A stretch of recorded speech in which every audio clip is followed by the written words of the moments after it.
কিছুদিন আগে ফেসবুকে একটা ভিডিও দেখছিলাম।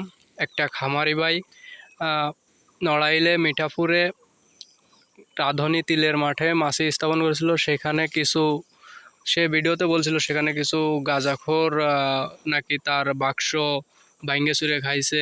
খুব খারাপ লাগছিল। তো এখন কি বলবো, নিজেদের খামারেও এসে দেখি এই অবস্থায়। দেখেন, কালকেরে খামারে ছিলাম না, বাসায় ছিলাম।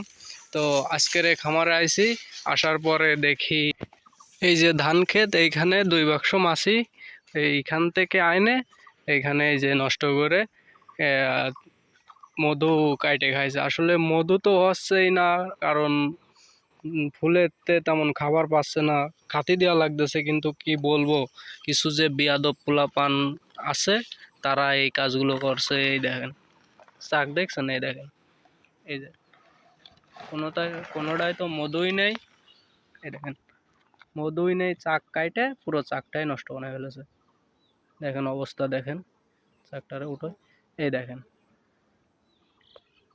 এই দেখেন কি অবস্থা। এগুলো আসলে ভিডিওটা, ওই ভাইয়ের ভিডিওটা দেখে খারাপ লাগছিল। ভাবছিলাম সব গ্রামের বা সব জায়গার মানুষ তো এক না। তো আসলে নড়াইল মিঠাপুরের মানুষ সবই যে খারাপ, তাই এখনই প্রমাণ পেলাম। তো আসলে এই কাজগুলো যারা করে তাদেরকে আল্লাহ হিদায়াত দান করুক।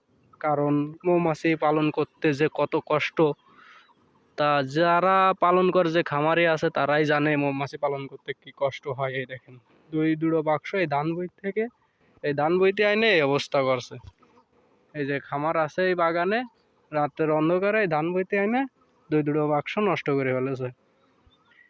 এত যে বিয়াদব পোলাপান! মধু হইলে তো খামারি ভাইরা সকলেই, যে সকল খামারি ভাইরা আছে মধু যখন সংগ্রহ করে তখন আশপাশে সকলেই মধু খাইতে দেয়। তারপরও যে এইভাবে নষ্ট করে কেন?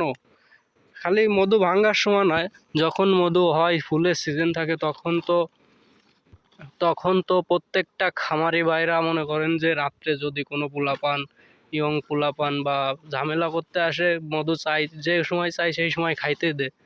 কিন্তু কি অবস্থা দেখছেন এর! আসলে আল্লাহ এদের হিদায়াত দান করুক। এদেরকে তেমন কিছু বলবো না, যার গেছে সেই জানে যে কি কষ্ট এর উপরে। তো নড়াইল মিঠাপুরের মানুষদের কথা কি বলবো, এরা আসলেই প্রচন্ড খারাপ। এরা দেখছেন কি অবস্থা করছে।